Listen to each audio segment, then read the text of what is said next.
மூலமாக உங்களையெல்லாம் சந்திக்கிறதுல ரொம்ப மகிழ்ச்சி அடைகிறேன். முதற்கண் எங்களோட அக்ரிலேண்ட் ஃபிலிம் சார்பாக உங்கள் அனைவரையும் வருக வருக என இருகரம் கூப்பி வரவேற்கிறேன். நான் பேச விட்டால் நிறையா பேசிகிட்டே இருப்பேன், அதனால் டைம் கொஞ்சம் கம்மியாக இருக்கிறனால கொஞ்சம் சுருக்கமாக பேசுகிறேன். ஒரு எழுத்தாளனுடைய எழுத்துக்கள் 100% மக்களின் இதயங்களை தொடுமேயானால் அவன் சிறந்த எழுத்தாளனாக கருதப்படுகிறான். அதுவே 190% மக்களின் இதயங்களை மாற்றினால் அவன் மாபெரும் சாதனையாளனாகிறான் என்பது ஒரு புதுமொழி. ஏறக்குறைய 40 ஆண்டு கால போராட்டத்துக்கு அப்புறம் இந்த படத்தை எடுத்து இன்னும் சிறந்த எழுத்தாளனா இல்லை சாதனையாளனா இந்த ரிசல்ட்டுக்காக காத்துட்ருக்கிறேன். எப்படி +2 முடிச்சுட்டு நீட்டு தேர்வு எழுதி காத்துட்ருக்காங்களோ அந்த மாதிரி மக்களுடைய தீர்ப்புக்காக நான் காத்துட்ருக்கிறேன். மக்கள் இந்த இதை ஏற்று எனக்கு ஒரு நல்ல தீர்ப்பு கொடுத்துட்டாங்கன்னா அடுத்து என்னுடைய கலைப்பயணம் நிச்சயமாக மக்களுக்கு தேவையான நிறைய கருத்துக்களை சொல்லக்கூடிய வகைகளை படங்கள் எடுக்க தயாராக இருக்கிறேன். இந்த படத்தை பொறுத்த வகையில் ஒரு விஷயம் சொல்கிறேன். இந்த படத்தை பொறுத்த வகையில் எப்படி இந்த படம் பார்த்தா எப்படி இருக்கும் அப்படின்னா, ஒரு பனிபடர்ந்த மலைகளுக்கு மத்தியில் அழகான ஒரு ஆற்றங்கரையில் தோப்புகளும் துறவுகளும் சுற்றி நிறைந்த ஒரு இடத்துல பச்சை பசேல்னு பசுமையான போர் விரித்தது மாதிரியான ஒரு பச்சை புல்வெளியும் நடுவில் பனியை சுமந்து வர்ற அந்த தென்றல் காற்றை போர்வியாக போத்திட்டு போனால் எப்படி இருக்கும், அந்த மாதிரி இனிமையாக சுவையாக இருக்கும் இந்த படம். அமைதியான, ஆர்ப்பாட்டம் இல்லாத, அடிதடி ரத்தம் இதெல்லாம் இல்லாத ஒரு அழகான ஒரு அமைதியான படம். மக்களுக்கு நான் இதன் மூலம் சொல்லிக்கிற விஷயம் என்னென்னா, இந்த படத்தை திரைப்படத்தில் பாருங்கள், திரையரங்குகளில் பாருங்கள்.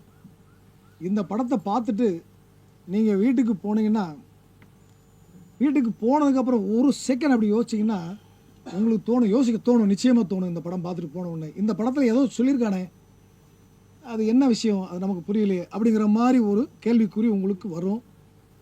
அப்படி அந்த கேள்விக்குறி வரும்போது நீங்கள் திரும்பவும் திரையரங்கில் இந்த படத்தை பார்த்தீங்கன்னா, இந்த படத்தில் ஒரு 5 சூட்சுமம் மறைந்திருக்கு.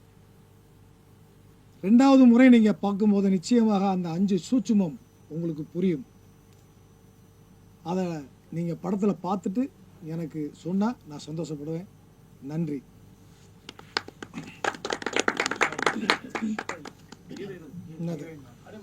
அடுத்தபடியாக கதாநாயகியை பேச அழைக்கிறேன். பேசுகிறேன் சென்டர் வரும்.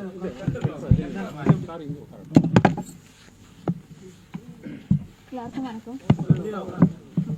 வணக்கம் எல்லாருக்கும். இன்றைக்கி எல்லோரும் பார்க்க முடிஞ்சது ரொம்ப சந்தோஷமாக இருக்குது. இந்த ஒரு ப்ரெஸ் மீட்க்கு வர எல்லாருக்கும் வந்தது ரொம்ப சந்தோஷம். நீங்கள் இந்த படத்தோட மெயின் டைரக்டர் என்னை நம்பி இந்த மாதிரி ஒரு கேரக்டர் கொடுத்துருக்காங்க, அதுக்கு ரொம்ப ரொம்ப நன்றி சார்.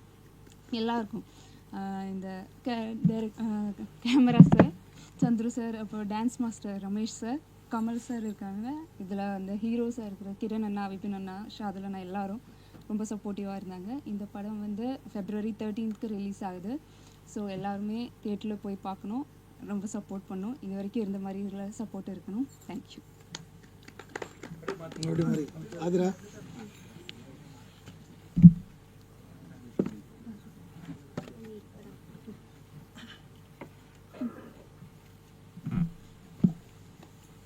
எல்லாருக்கும் வணக்கம். 13ஆம் தேதி ரிலீஸ் பண்ணுற அந்த மூவி எல்லோரும் பார்க்கணும்.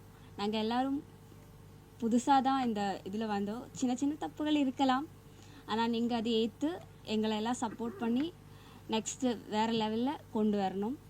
இதில் கொஞ்சம் யோசிக்கிறதுக்கு நிறையா விஷயங்கள் இருக்குது. ஸோ நீங்கள் பார்த்துட்டு உங்களுக்கு பிடிச்சிருந்தா உங்கள் ஃப்ரெண்ட்ஸுக்கிட்ட எல்லாருக்கிட்டையும் ஷேர் பண்ணணும்.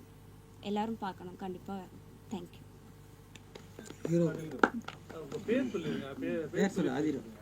என்னோட பேர் ஆதிரா, எங்கள் ஊர் கேரளா.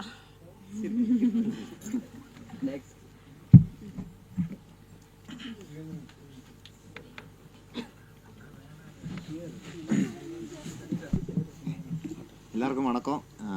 என் பேர் கிரண், நான் பேசிக்கலி கேரளா தான்.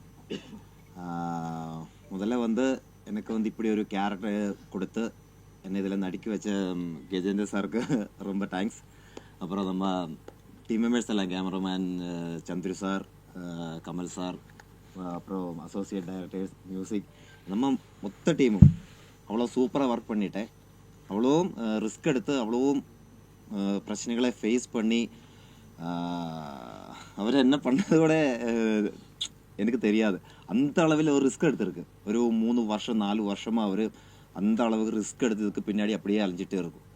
அப்போ அதுக்கான ரிசல்ட்டு கண்டிப்பாக ஆடியன்ஸ் தான் கொடுக்கணும். கண்டிப்பாக எல்லோரும் மூவி பார்க்கணும், எங்களை ப்ளஸ் பண்ணணும். நீங்கள் கொடுக்கணும் அந்த அப்ரிஷியேஷன் தான் எங்களுக்கு இன்னும் ஒரு நெக்ஸ்ட் ப்ராஜெக்டில் வந்து இன்ஸ்பிரேஷனாக இருக்கும். அப்போ எல்லாருமே மூவி கண்டிப்பாக பார்க்கணும், ப்ளஸ் பண்ணணும். Thanks sir.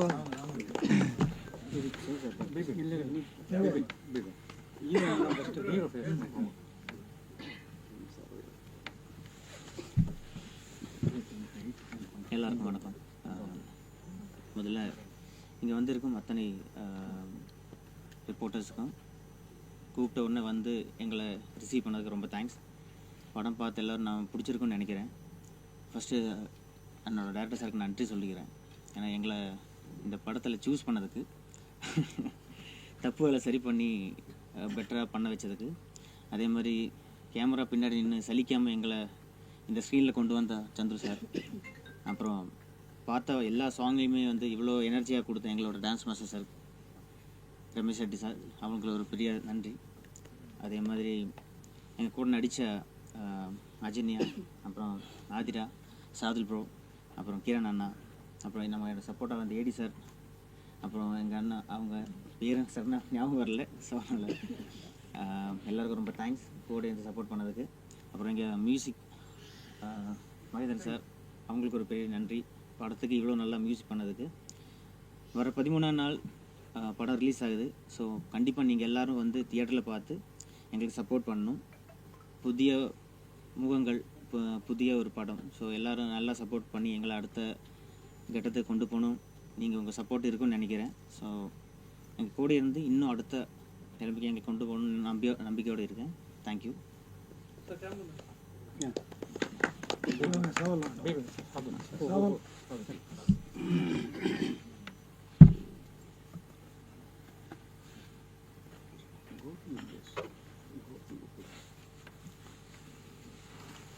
எல்லாருக்கும் ரொம்ப வணக்கம். என் பேர் ஷாதுல் ப்ரௌன். நான் வந்து கேரளா. எனக்கு தமிழ் அவ்வளோ வராது, எனக்கு தப்பாக மன்னிச்சிடணும். நான் இந்த ஃபஸ்ட் டைம் தான் எனக்கு இந்த ஃபிலிமினை குறித்து A to Z தெரியாது. கஜேந்திர சார் தான் மட்டும் எனக்கு எல்லாமே கற்றுக் கொடுத்தது. அதே மாதிரி எனக்கு இந்த படத்துக்காக சஜஷன் பண்ணது ஷினோஜ் மானந்தவாடி, இந்த மேக்கப் அவர் தான். அவருக்கு நன்றி சொல்கிறேன். அதே மாதிரி Ajanya madam, Kiran sir, Vipin sir, dance master sir, cameraman sir, அதே மாதிரி ஆதி சார், பழனி சார், எல்லாருக்கும் ഇവിടെ എല്ലാ യൂണിറ്റുകൾക്കും എല്ലാവർക്കും ഒരു നന്ദി சொல்கிறேன். Thank you so much.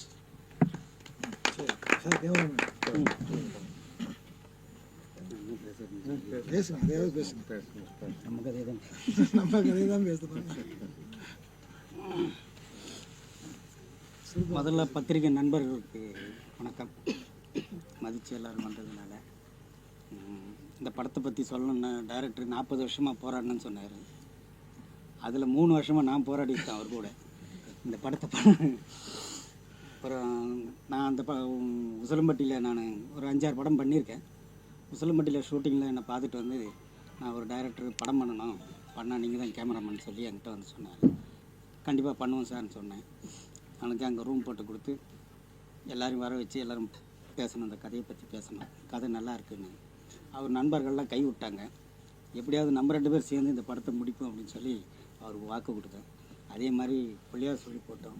Michael Roy sir அங்கே மதுரையில் பார்த்தேன், அவரையும் கூப்பிட்டு வந்து உள்ளே உட்கார வச்சு இது எப்படியாவது ஆரம்பிக்கலாம்னு சொல்லி இந்த படத்தை ஆரம்பித்து இன்றைக்கி முடித்து கொண்டு வந்திருக்கேன்.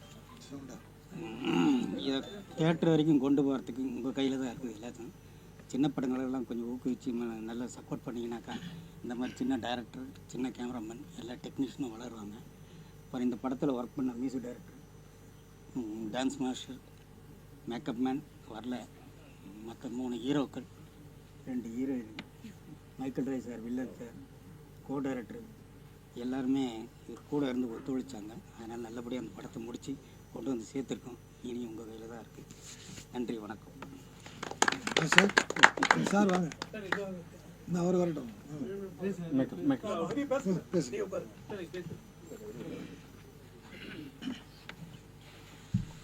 எல்லாருக்கும் வணக்கம். நான் நடன இயக்குனர் ரமேஷ் கமல்.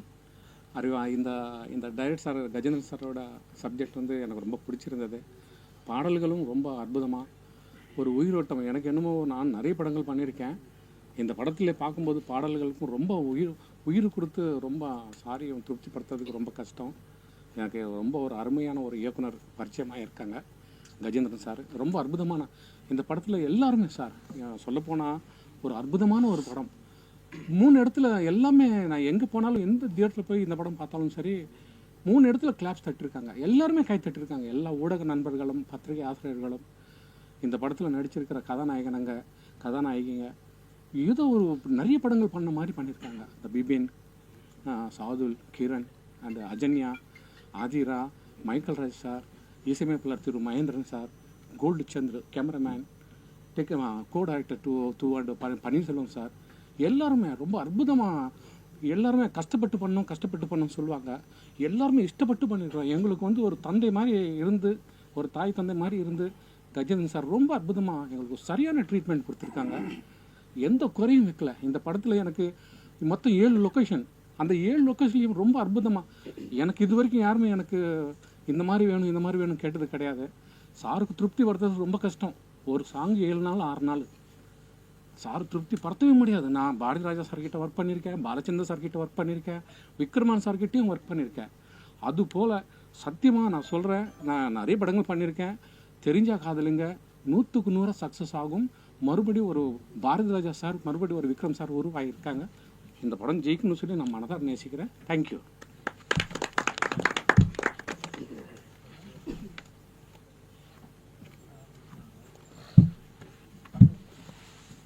எல்லாருக்கும் வணக்கம் சார். என்ன இந்த பையன் பேர் மைக்கேல் ராஜ். என்னை இந்த படத்தில் அறிமுகப்படுத்திய டைரக்டர் கஜேந்திரன் அவர்களுக்கு நன்றி தெரிவித்துக் கொள்கிறேன். நான் 1992 பிலிம் ஆர்ட்ஸ் அகாடமின்னு சொல்லிட்டு திருவான்மையூரில் இருந்துச்சு. அதில் நடிப்பு பயிற்சி முடித்தேன். ஒரு 34 வருஷம் போராட்டம். இப்போ தான் சார் எனக்கு ஒரு கேரக்டரை கொடுத்து என்னையே நடிகன் ஆக்கியிருக்காரு. அதனால் சார்கிட்ட அறிமுகப்படுத்தின கேமராமேன் சவுந்தர் அவர்களுக்கு நான் நன்றி சார். ஆமாம், எல்லாரும் வந்து தேட்டரில் வந்து பார்த்து எங்களை மாதிரி புதுமுக கலைஞர்களை ஒரு வெற்றியடைய செய்யணும்னு சொல்லிட்டு எங்கள் படத்தையும் வெற்றியடைய செய்யணும்னு சொல்லிட்டு தாழ்மையுடன் கேட்டுக்கொள்கிறேன். வணக்கம்.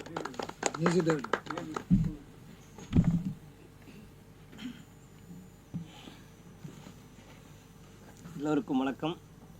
பத்திரிகை நண்பர்களுக்கும் ஊடக நண்பர்களுக்கும் என்னுடைய இனிய மாலை வணக்கம்.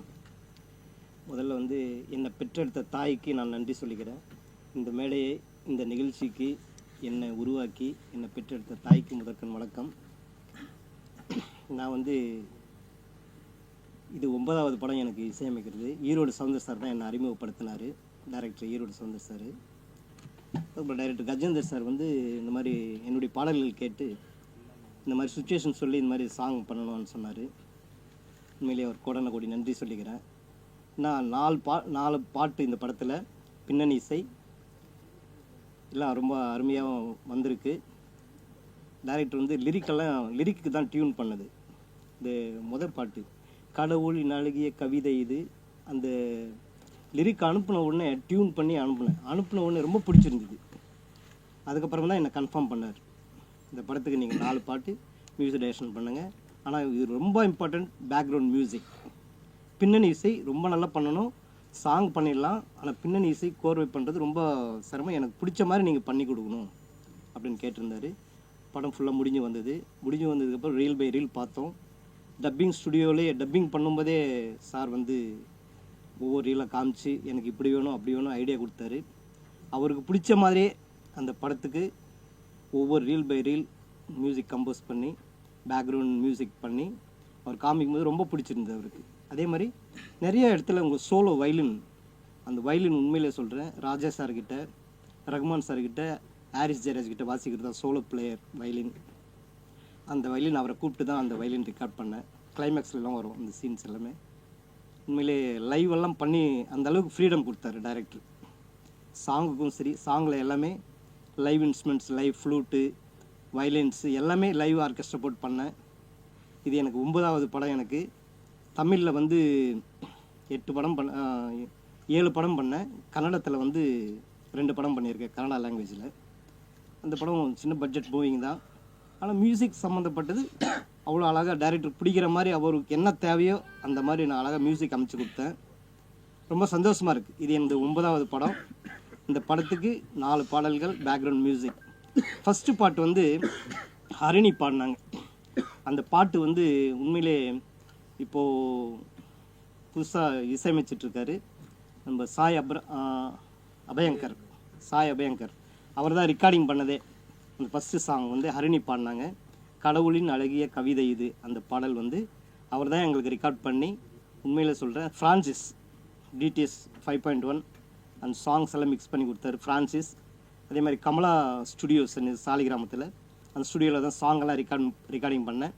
ஃபஸ்ட்டு சாங் வந்து ஹரிணி பாடினாங்க. 2வது சாங் வந்து முகேஷ் பாடினார். மூணாவது சாங் வந்து பிரசன்னா, விவி பிரசன்னா. 4வது பாடல் வந்து நியூ சிங்கர்ஸ் எல்லாமே 2 பேர் பாடினாங்க. நடராஜ் அப்புறம் மோனிகான்னு சொல்லிட்டு ஒரு சிங்கர். இந்த 4 பாடல்களும் ரொம்ப அருமையாக வந்திருக்கு. இதான் நீங்கள் பார்த்துருப்பீங்க. உண்மையிலே இந்த படத்துக்கு வந்து ரொம்ப சிரமப்பட்டு ஒரு 30 நாளுக்கு மேலே ஆயிடுச்சு. பேக்ரவுண்ட் மியூசிக் மட்டும் சாங்ஸ் குயிக்காக முடிச்சிட்டேன். ஒரு 1 வீக் 10 டேஸில் முடித்தேன் ஒவ்வொரு சாங்கும். ஆனால் பின்னணி இசை மட்டும் 1 மந்த்துக்கு மேலே ஆயிடுச்சு. டைரக்டருக்கு பிடிச்ச மாதிரி சில சீன்ஸ் எல்லாம் இதை மாற்றுங்க அதை மாற்றுங்க, நிறைய கரெக்ஷன் டைரக்டருடைய விருப்பப்படி இந்த படத்துக்கு பின்னணி அமைச்சு கொடுத்தேன். உண்மையை ரொம்ப சந்தோஷமாக இருக்குது. இந்த காதலர் தினத்தன்னைக்கு உண்மையிலே இந்த படம் 13ஆம் தேதி ரிலீஸ். மறுநாள் February 14th. இந்த 14th அன்றைக்கி உண்மையிலே இந்த தெரிஞ்சா காதலிங்க இந்த மூவியை எல்லோரும் தேட்டரில் வந்து படம் பார்த்தா சந்தோஷமாக இருக்கும், பார்ப்பீங்க. அந்த அளவுக்கு ஒரு அருமையான ஒரு காதல் காவியம். உண்மையிலே இந்த இயக்குனருக்கு நன்றி சொல்லிக்கிறேன். இந்த படத்துக்கு எனக்கு வாய்ப்பு கொடுத்து இந்த 4 பாடல்கள் பேக்ரவுண்ட் பின்னணி இசைக்கு வாய்ப்பு கொடுத்ததுக்கு ரொம்ப ரொம்ப கோடி நன்றி சொல்லிக்கிறேன். தேங்க்யூ. சரி, வித் யுவர் பெர்மிஷன் ஒரு 10 நிமிஷம் நான் பேசி நன்றி சொல்லிக்கிறேன். இவங்க எல்லாரும் நிறையா பேசுவாங்கன்னு நினச்சேன். கம்மியாக பேசுகிறதுனால நான் கொஞ்சம் அதிகமாக பேசிக்கிறேன் இப்போ. ஏன்னா எனக்கு சந்தர்ப்பம் கிடைக்கல. ஆடியோ லான்ச் பண்ணும்போது வந்து நான் என்னோடய டீம் உங்கள் குழுவுக்கு எல்லாருக்குமே எதுவுமே நன்றின்னு சொல்லலை. அதை பற்றி பேச முடியல. ஏன்னா அந்த இதுலேயும் டைம் இல்லை எனக்கு. இங்கேயும் கூட நமக்கு டைம் கம்மி தான், இருந்தாலும் ஒரு 10 நிமிஷம் எடுத்துக்கிறேன். இப்போ ஆக்சுவலாக வந்து அதான் சொன்னேன் 40 ஆண்டு கால போராட்டம் அப்படின்ட்டு. இப்போது நான் வந்து கேமராமேனை வந்து ஃபஸ்ட்டு அதே மாதிரி என்னோடய உசிலம்பட்டிக்கு வந்து அவர் ஒரு படம் பண்ணும்போது அப்போ தான் நேரடியாக சந்தித்தேன். என்னுடைய படம் வந்து இந்த மாதிரி இருக்குது பண்ணணும் அப்படின்னு. அவரோட கேமரா ஒர்க்கு ஓரளவு எனக்கு பார்க்கும்போதே பிடிச்சிருந்தது. அதனால் அவரை வச்சேன். ஏன்னா லைட்டு கூட கம்மியாக வச்சு எவ்வளோ லைட்டு அதிகமாக வச்சு எடுக்கிறாங்களோ அந்த எஃபெக்டை கொடுத்துருந்தார். நான் மானிட்டர்லேயே பார்த்தேன். ஸோ அதனால தான் அவரை பிடிச்சது. அதே மாதிரி கொண்டு வந்தேன். அதே மாதிரி சில ஷார்ட்ஸை வந்து கரெக்டாக எடுத்து கொடுத்துருக்காரு. நீங்கள் படம் பார்த்தது உங்களுக்கே தெரிஞ்சிருக்கும். அதே மாதிரி அந்த லைட்டிங் நான் கொடுத்த லைட்டிங்கில் ஒரே லைட்டில் 10 லைட்டு போட்டு எடுத்த மாதிரி எனக்கு ஷார்ட் எடுத்து கொடுத்துருக்காரு. ஸோ நான் என்ன எதிர்பார்த்தனோ அது. இதை விட என்னென்னா ஒரு இன்வால்மெண்ட்டு. ஒரு நான் போய் அப்படி நின்று அங்கே நின்று அப்படி பார்த்தேன்னா நேராக வருவார் பின்னாடி, இந்த இடத்துல க்ரெயின் போடணும் அதானே, க்ரெயின் போட்டு இங்கேருந்து அப்படி பேனிங் வரணும் அதானே அப்படின்னு நான் என்ன மைண்டில் நினைக்கிறேனோ அதை அப்படியே அவர் சொல்லுவார். அதே மாதிரி எடுத்து கொடுப்பார். ஸோ இந்த அளவுக்கு ஒரு இன்வால்மெண்ட்டு சப்ஜெக்டில் இருந்துச்சு அவர்கிட்ட, ஒரு புரிதல் இருந்துச்சு. அதனால தான் நாங்கள் வந்து இந்த அளவுக்கு ஒரு இதை கொடுக்க முடிஞ்சது. ஆனால் பட்ஜெட்டு வந்து ரொம்ப கம்மியான பட்ஜெட்டு. என்னால் முழுக்க வந்து பல கோடியில் இன்வெஸ்ட் பண்ண முடியல. அதனால் அதுலேயே இவ்வளோ பண்ணியிருக்காரு. இப்போது இன்னும் பட்ஜெட்டு கொஞ்சம் அதிகமாக இருந்தால் அவர் பண்ணக்கூடிய லெவலே வேறு லெவல் பண்ணுவாங்க. அதனால் அந்த கேமராமேனுக்கு இந்த நேரத்தில் இந்த தருணத்தில் நான் ஒரு நன்றி சொல்லிக்கிறேன். அவர்கிட்ட ஏற்கனவே சொல்லியிருக்கேன், பாலு மகேந்திரா ரேஞ்சுக்கு வரணும், நீங்கள் கேமராவில் அவார்டு வாங்கணும், வாங்குவீங்க, கண்டிப்பாக அதுக்கு நான் சந்தர்ப்பம் தரேன்னு சொல்லியிருக்கிறேன். அதே மாதிரி செய்வாருங்கிறத நம்பிக்கை இருக்குது. அந்த வாழ்த்துக்களையும் நான் சொல்லிக்கிறேன். இந்த நேரத்தில் அவருக்கு நன்றி சொல்லிக்கிறேன். அடுத்து நான் ரொம்ப நன்றி சொல்ல வேண்டிய இன்னொரு இது என்னென்னா ஹீரோயினி. இன்றைக்கி ப்ரெசண்ட் இந்த சூழ்நிலையில் நான் வந்து ஏற்கனவே எத்தனையோ ஹீரோயினி இந்த கதைக்காக நான் தேடி இருக்கேன், செலக்ட் பண்ணியிருக்கிறேன். ஒரு ஹீரோயின்லாம் அட்வான்ஸ் எல்லாம் போயிடுச்சு, அவங்களால நடிக்க முடியல. ஒரு ப்ராப்ளம் கூட சொல்லலாம், இது இவங்க தான் நடிக்கணும் அப்படிங்கிற ஒரு பிராப்தம்னு கூட சொல்லலாம். அந்த மாதிரி வந்தது. இந்த ஹீரோயினியை நான் போய் பார்க்கும்போது ஒரு சின்ன பொண்ணை அப்படியே ஒரு தாவணியை கட்டிட்டு அப்படியே வந்து முன்னாடி நின்று உடனே மற்ற என் கூட வந்திருந்தாங்க எல்லாரும், நிறைய ஒரு 5 பேர் வந்திருந்தாங்க. வந்துட்டு பார்த்துட்டு, என்ன சார் இந்த பொண்ணை வந்து பார்க்குறீங்க அப்படின்னா, இருங்க பார்த்துட்டு போவோம் அப்படின்னு ஸ்டில் எடுத்துகிட்டு எல்லாம் பண்ணிவிட்டு வந்துட்டோம்.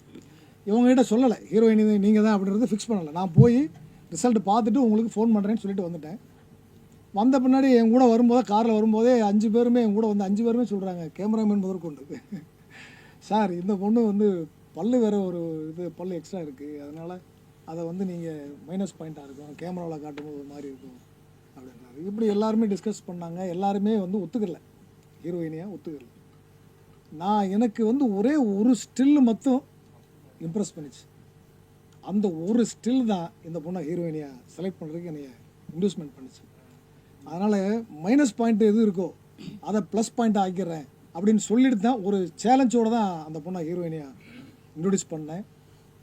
இன்ட்ரொடியூஸ் பண்ணதில் இப்போ நான் என்ன சொல்ல வந்தேன்னா, ஏற்கனவே படம் வந்து நான் ஹீரோயினியாக பேசுறதுக்கு முன்னாடியே சார் எவ்வளோ சம்பளம் தருவீங்க அப்படின்னு கேட்டவங்களாம் நிறைய பேர் இருக்காங்க. சரி நீங்கள் எவ்வளோ எதிர்பார்க்குறீங்க சார், நீங்கள் என்ன பட்ஜெட்டில் போட்டிருக்கிறீங்க, ஸோ நான் என்ன எதிர்பார்க்குறீங்கன்னு கேட்ட அடுத்த நிமிஷம் அவங்க கேட்ட கேள்வி, பட்ஜெட்டில் நீங்கள் என்ன போட்டிருக்கிறீங்க அமௌண்ட்டு அப்படின்னு. ஸோ புதுசாக நடிக்கிறதுக்கு ஒரு வாய்ப்பு கொடுக்குறேன்.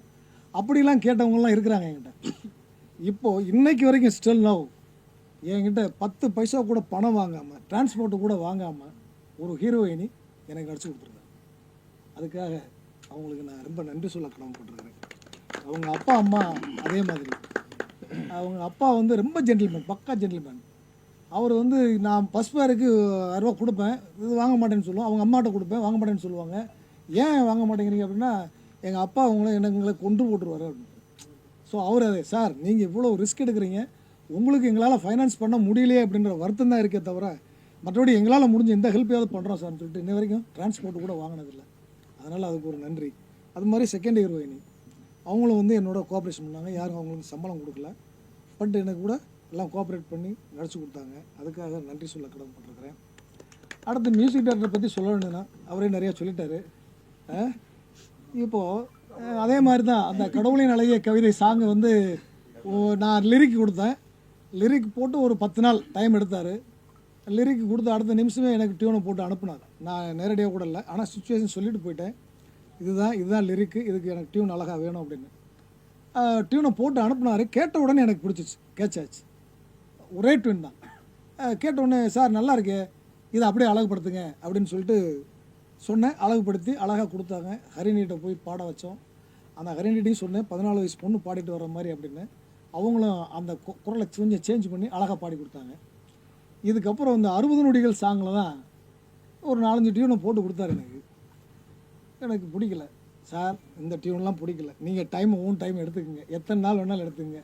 கடவுளின் அழகிய கவிதை மாதிரி எனக்கு ஒரு சாங், இந்த டியூனு ஒரே டியூன் மட்டும்தான் அனுப்பணும், அதை நான் ஓகே பண்ணணும், எதுக்கு தயார்னா நீங்கள் பண்ணுங்க அப்படின்னு. ஒரு 15 நாள் கிட்ட கூட வரல, என் ஃபோனு கூட பண்ணலை, எங்கே போனார் என்ன பண்ணாருன்னு தெரியல. 15ஆவது நாள் வந்து நான் ஷூட்டிங் ஸ்பாட்டில் இருக்கேன். ஒரு டியூன் எனக்கு வாட்ஸ்அப்பில் அனுப்புகிறாரு. அதை போட்டு கேட்குறேன், என்னோடய டீமோடு கேட்குறோம். ஒத்துமொத்த டீமும் அழகான டியூன் சார், இதை ஓகே பண்ணுங்க அப்படின்றாங்க. ஒரே டியூன் தான். அப்படி ஓகே பண்ணதான் 60 நொடிகள் சாங். அதனால் மியூசிக் டைரக்டர் இதை அதுக்கு அடுத்த வகையாக இந்த சாங் இதோட ரீரெக்கார்டிங், அதாவது எனக்கு விஷுவல் வந்து நாடகம் மாதிரி டைலாக்காக சும்மா எல்லாத்துக்கும் டைலாக்கை பேசிகிட்டே இருக்கிறது எனக்கு ஏற்கனவே பிடிக்காத ஒரு கான்செப்ட். நம்ம படம் காட்டுறோம்னா விஷுவல் காட்டணும். அங்கே வந்து விஷுவலுக்கு தகுந்த மாதிரி பேக்ரவுண்டு RR இருக்கணும். RR இருந்தால் தான் அந்த விஷுவல் வரும். அது மாதிரி அவருக்கு ஒரு வாய்ப்பு கொடுத்தாங்க. படத்தில் மேக்ஸிமம் எல்லாமே வந்து விஷுவல் தான் இருக்கும் பாருங்க, அதிகமான டைலாக் இருக்காது, கம்மியாக இருந்திருக்கும், பார்த்து தெரியும். அப்போ அந்த விஷுவலுக்கு எனக்கு இந்த எஃபெக்டில் தான் வேணும் அப்படின்னு அவர் கூட சண்டை போட்டிருக்கேன். அது மாதிரி 1 மாதம் டைமு நான் டைம் எடுத்துக்கங்கன்ட்டேன். ஆனால் பட்ஜெட்டு சின்ன பட்ஜெட்டு சார் அப்படின்னுவார், இதில் லைவ் போடணும் சார் அப்படின்னுவார். சரி சார் போட்டுருவோம் அப்படின்னு. கடைசியில் பார்த்துட்டு சார் ஃபைனான்ஸ் கொஞ்சம் இடிக்குது, அதனால் லைவ் வேண்டாமே கட் பண்ணிடலாமே. இல்லை சார் போட்டு ஆகணும் சார் அப்படின்ட்டு அவராக ஆளை பிடிச்சி கொண்டு வந்து போட்டு எடுத்துருவார். எடுத்துகிட்டு அதுக்கப்புறம் சார் எடுத்துட்டேன், அவருக்கு இந்த அமௌண்ட்டு கொஞ்சம் கொடுங்க போங்க அப்படின்னு. அவர் என் ஃப்ரெண்டு தான், எனக்காக வந்தார், பண்ணி கொடுத்தாரு அப்படின்னு. ஸோ இந்த அளவுக்கு எனக்கு கோஆப்ரேட் பண்ணி இந்த மியூசிக்கை இசையில் வந்து மிகப்பெரிய ஒரு பிரம்மாண்டத்தை ரீரெக்கார்டிங்கில் எனக்கு காட்டியிருக்காரு. அது உண்மையாகவே எனக்கு ரொம்ப பிடிச்சிருந்துச்சி. நான் எதிர்பார்த்தது என்னவோ அதே மாதிரி தான். கிளைமேக்ஸில் வந்து நான் எதிர்பார்த்ததை அப்படியே டபுளாக பண்ணி கொடுத்தாரு. அதுக்காக நான் ஒரு நன்றி சொல்லிக்கிறேன்.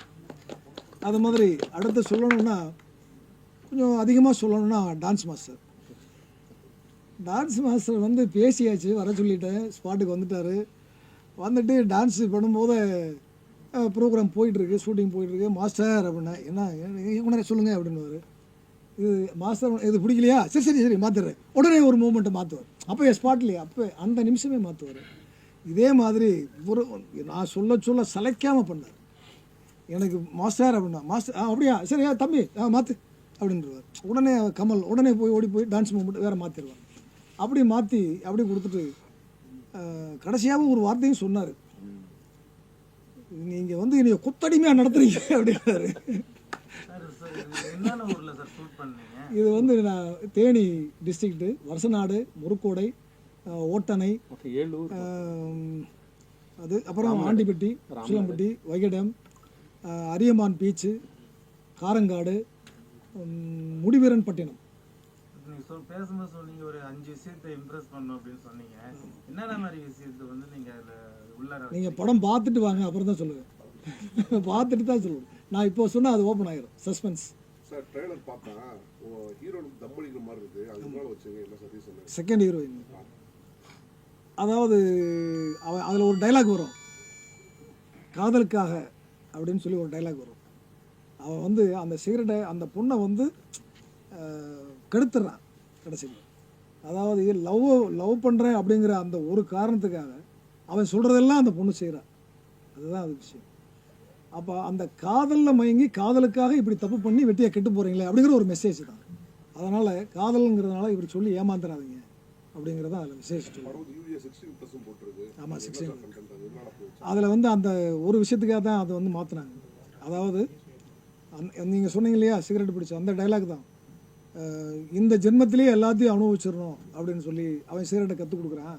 அது வந்து நீங்கள் ஃபஸ்ட்டு +2 படிக்கிற மாதிரி காட்டுறீங்க, டீனேஜ் பொண்ணை கெடுக்கிற மாதிரி ஒரு சூழ்நிலை. அதனால் 16+ங்கிறது குடும்பத்தோடு வந்து பார்க்கட்டும் அப்படிங்கிறத அவங்க சொன்ன ரீசன். சென்சார் போர்டில் எனக்கு சொன்ன ரீசன் அதுதான். ஏன் வந்து அந்த ஒரு டைலாக்காக தான் கொடுத்துருக்குறோம், மற்றபடி எதுக்காக இல்லை.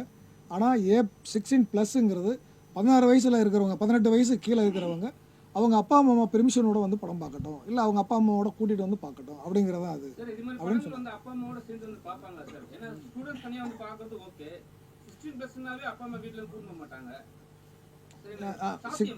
16+ங்கிறது இப்போ நமக்கு தான் தெரியுது, மக்களுக்கு வந்து அதெல்லாம் பார்க்கல. ஸ்டூடெண்ட்ஸ் காலேஜ் பசங்க வந்து பார்த்துருவாங்க. ஆமாம் தெரியாம எங்கள் அப்பா அம்மா ஃபேமிலியோட வந்து பார்க்க சொல்லும் போது அது சாத்தியமானு கேட்குறேன்.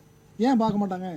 எப்படி பார்ப்பாங்கன்ற இதில் மெசேஜ் சொல்லிருக்கேன். நீங்களே சொல்லிருக்கீங்க ஒரு பொண்ணு டம் அடிக்கிறான்னு. டம் அடிச்சாவே மேக்ஸிமம் தமிழ் கலாச்சாரத்துக்கு வந்து அது ஒத்தே வராது. பெண்கள் டம் அடிச்சா பிடிக்காது. இன்னும் வந்து நம்ம தமிழ் கலாச்சாரம்னு ஃபீல்டு இதெல்லாம் நம்ம இதில் தான் பத்திரிகையிலையும் வீடியோவில் தான் பேசிகிட்டு இருக்கிறோம். ரியல் லைஃப்பில் பார்த்துருக்கீங்களா எத்தனை பொண்ணுங்க பாரில் போய் தண்ணி அடிக்கிறாங்க? நான் காட்டணுமா உங்களுக்கு? இன்றைக்கி சென்னை சிட்டியில் நாங்கள் எங்கள் கிராமத்திலே காட்டுறேன் வாங்க. கிராமத்திலே பாரில் போய் தண்ணி அடிக்கிற பொண்ணுங்க இருக்காங்க, சிகரெட் அடிக்கிற பொண்ணுங்க இருக்காங்க. அதை தான் இது வந்து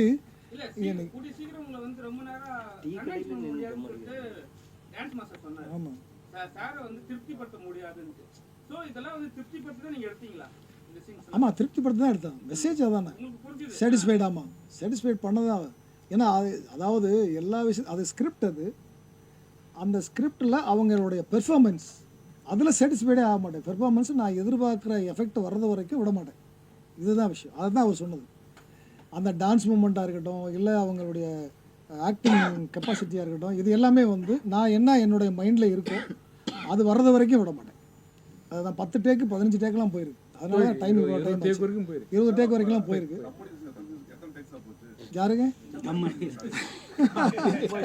டம் அடிக்கிறவங்க சிக்கடிக்கிறவனே சொல்லிட்டாரு.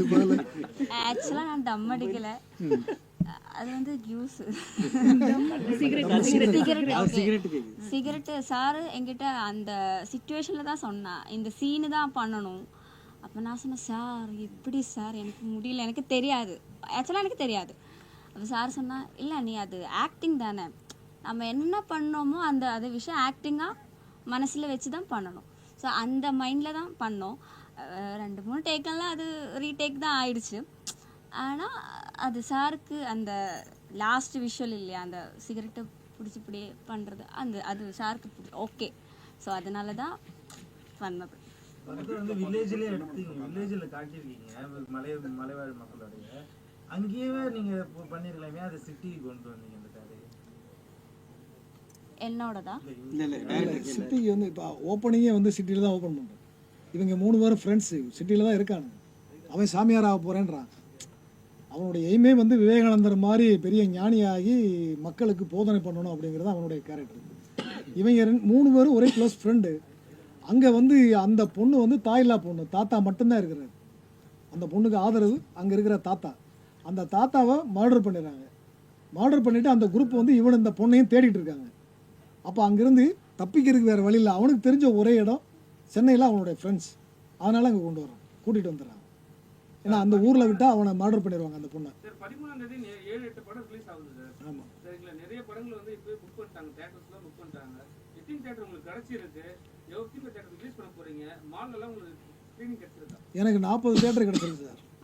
மால் தேட்டர் தான், எல்லாமே காம்ப்ளெக்ஸ் தான். நான் பிஎன்சியே வேணான்னு தான் சொல்லிட்டேன். தேட்டர் வந்து எனக்கு மால் தேட்டர் காம்ப்ளெக்ஸை தான் கன்ஃபார்ம் பண்ணுங்க அப்படின்னு சொல்லியிருக்கிறேன். அது வந்து ஒரு 40 தேட்டர் கிடச்சிருக்கு, எல்லாமே மால் தேட்டர் தான். மதுரையில் வந்து வெற்றி சினிமாஸ் இருக்கு இல்லையா, மதுரை வெற்றி சினிமா, தேனி வெற்றி சினிமா, ராம்நாடு வந்து சினி லான்ச்சு, சிவகங்கை வந்து யாழினி, சென்னையில் வந்து Devi, baby Albert, Mayajaal, Rohini, Albert சொல்லிட்டேன், பேபி ஆல்பர்ட்டு, ரோகிணி, சரவண பாலாஜி, இது எல்லாமே. அதே மாதிரி சேலத்தில் வந்து ஏஆர்எஸ், திண்டுக்கல்லில் வந்து ராஜேந்திரா, உமா ராஜேந்திரா, இப்படி எல்லாமே வந்து எனக்கு மால் தேட்டர் தான். நாகர்கோவிலில் வந்து வசந்தம் பேலஸ், வசந்தம் பேலஸ், அந்த இது எல்லாமே மால் தேட்டர்ஸ் தான் எனக்கு கிடச்சிருக்கு. இல்லை சார், பிஎன்சியெல்லாம் வந்து படம், பிஎன்சியெல்லாம் தேட்டரில் போய் படம் பார்க்குறது இல்லை. இப்போ மால் தேட்டரில் தான் வந்து ஆன்லைனில் புக் பண்ணி போய் பார்க்குறாங்க. இப்போ பிஎன்சியில் இருக்கிறவங்க, எங்கள் கிராமத்தில் இருக்கிற ஒருத்தர் மதுரை வெற்றி தேட்டருக்கு ஆன்லைனில் புக் பண்ணி போய் சினிமா பார்க்குறாங்க. காரணம் என்னென்னா, அந்த சொஃபஸ்டிகேட்டடான ஒரு லைஃப், அதை பார்த்து என்ஜாய் பண்ணிட்டு வரணும் அப்படின்னு நினச்சி வர்றாங்க.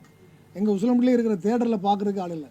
ஒரு நாளாக போயிருந்தேன், நைட் ஷோ போனால் ஒருத்தர் கூட வரல, வேறு வழியே இல்லை, தேட்டர் இழுத்து மூடினாங்க. படத்தெல்லாம் நான் சொல்ல வரப்போல, சிக்கலில் மாட்டி விடாதீங்க இல்லையா. ஆமாம் சார், இப்போ அது நல்ல கேள்வி கேட்டீங்க. உண்மையாகவே நான் வந்து இப்போ 4 சுவத்துக்குள்ளே தான் ஆடியோ லான்ச் எல்லாமே பண்ணியிருக்காங்க. பெரிய பெரிய நடிகர்கள், ஆர்டிஸ்ட்டு, டைரக்டர்ஸ் எல்லாமே 4 சுவத்துக்குள்ளே தான் வச்சுருக்காங்க. நான் எப்போவுமே வந்து எனக்கு பாரதிராஜாவுடைய தாக்கம் அதிகமாக இருக்கும். ஏன்னா அவருடைய படங்கள் எதுவுமே எல்லாமே பார்த்துருக்குறேன். அவரை என்னுடைய மானசீக குருவாக ஏற்றுக்கிட்டேன். அவருடைய தாக்கம் என்கிட்ட இருக்கும். அவர் வந்து அதனால் அவர் பண்ண மாதிரி நம்மளும் ஏதாவது ஒரு டிஃப்ரெண்ட்டாக வித்தியாசமாக பண்ணணும் அப்படின்னு, ஏதாவது ஒன்று பண்ணி ஆகணும் அப்படின்னு நினச்சேன். இப்போ என்ன பண்ணலாம் அப்படின்னா, ஆடியோ லான்ச்சு இந்த மாதிரி 4 சவுத்துக்குள்ளேயே வைக்கிறாங்க, இதை ஏன் ஒரு கிராமத்தில் வைக்கக்கூடாது அப்படின்னு முடிவு பண்ணேன். இப்போ ஷூட்டிங் போகும்போது நான் அதுக்காக ஒரு கிராமம் தேடிக்கிருந்தேன். மியூசிக் டைரக்டரோட சொன்னேன், பக்கத்தில் ஏதாவது கிராமம் இருந்தால் பாருங்கள் அப்படின்னு. பார்ப்போம் சார்னு சொல்லிட்டு இருந்தாங்க. ஆனால் எல்லாருமே வந்து இல்லை, நீங்கள் அது செய்வேனா, எல்லோரும் நம்ம ஒரு ஸ்டுடியோவை புக் பண்ணி, இல்லைனா ஒரு இதை புக் பண்ணி பார்த்துடலாம், ஹாலை பண்ணிடலாம், மண்டபத்தை. இல்லை, நான் அதில் பிடிவாதமாக இருந்தேன். அப்படி பார்க்கும்போது முடிவீரன் பட்டினம் அப்படிங்கிற அந்த கிராமம் ஒரு அழகான கிராமம். அந்த கிராமத்தில் நான் சாங் ஷூட் பண்ண போனேன். அங்கே இருந்த அந்த மக்களுடைய ரிசீவிங் எனக்கு ரொம்ப பிடிச்சி போச்சு. எனக்கு எந்த டிஸ்டர்பன்ஸும் பண்ணலை. நான் போய் இறங்கினோடனே இந்த மாதிரி ஷூட் பண்ண போகிறோன்னே, பண்ணிக்கங்க, எங்கே வேணாலும் பண்ணிக்கங்க அப்படின்ட்டு, வாங்க முதல்ல நீங்கள் எங்கள் வீட்டுக்கு வாங்க, சாப்பிடுங்க அப்படின்னு தண்ணி கொடுத்துட்டு, டீ கொடுத்துட்டு, சாப்பாடு சாப்பிடுங்க அப்படின்னு சொல்லி எங்களை ரொம்ப உபசரம் பண்ணாங்க. அந்த கிராமமே 300-400 வீடு இருக்கும். அந்த கிராம மக்கள் எல்லாருமே அப்படி இருந்தாங்க. அதே மாதிரி அந்த கிராமத்தில் யாரை போய் கேட்டாலும், நீங்கள் என்ன பண்ணாலும் எங்கள் கிராம தலைவர் இருக்கார், அவர்கிட்ட போய் கேளுங்க அப்படின்னு. அதே மாதிரி எல்லோரும், பெண்ணுங்களாக இருந்தாலும் சரி, பையங்களாக இருந்தாலும் சரி, சின்ன பசங்களாக இருந்தாலும் சரி, எல்லாருமே ஒரே வார்த்தை, எங்கள் தலைவர்கிட்ட பேசிக்கங்க அப்படின்னு. அப்போ அவர் தலைவரை போய் பார்த்தோம். அங்கே வந்து எப்படி அந்த கிராமம் இருக்குன்னா, கிழக்கு பக்கம் வந்து வங்காள விரிகுடா கடல், இந்த பக்கம் கிராமம், வலது பக்கம் வந்து முடிவீரன் பட்டினத்தில் ஒரு அழகான முருகன் பாலசுப்ரமணியன் கோயில். அந்த கோயிலுடைய சிலையை தான் ஃபஸ்ட்டு நான் என்னோடய படத்தில் முதல்ல காட்டியிருக்கேன். ஓப்பனிங் வர்றது அந்த சிலை தான், பாலசுப்ரமணியன்.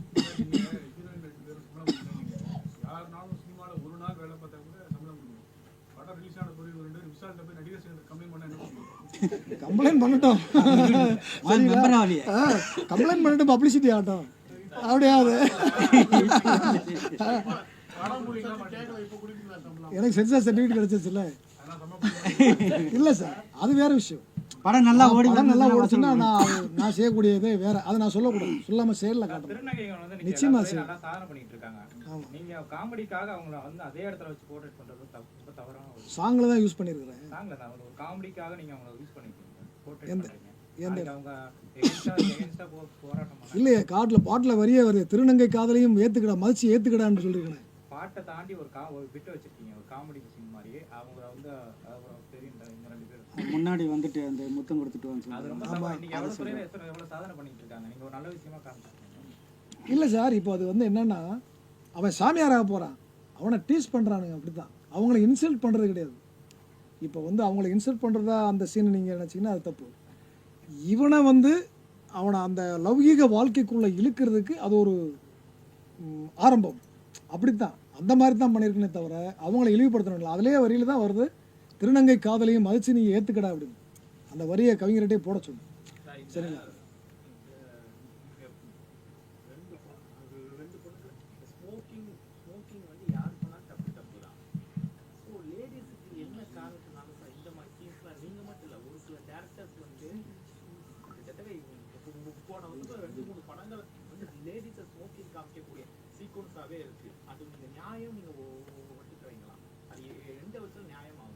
சார் இப்போ ஆமாம்,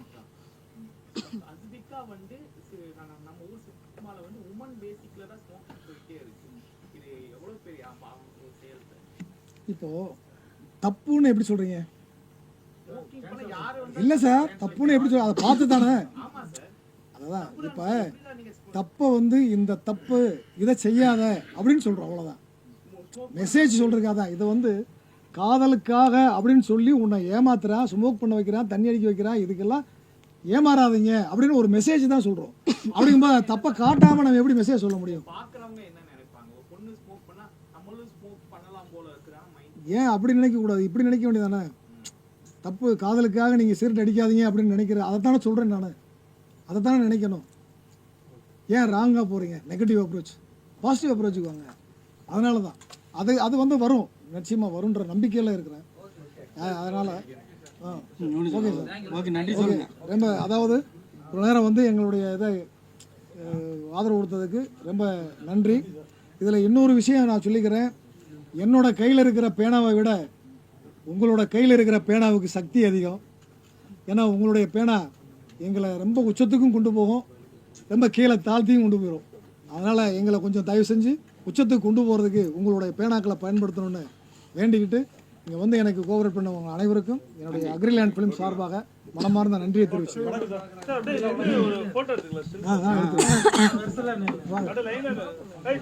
வாங்க.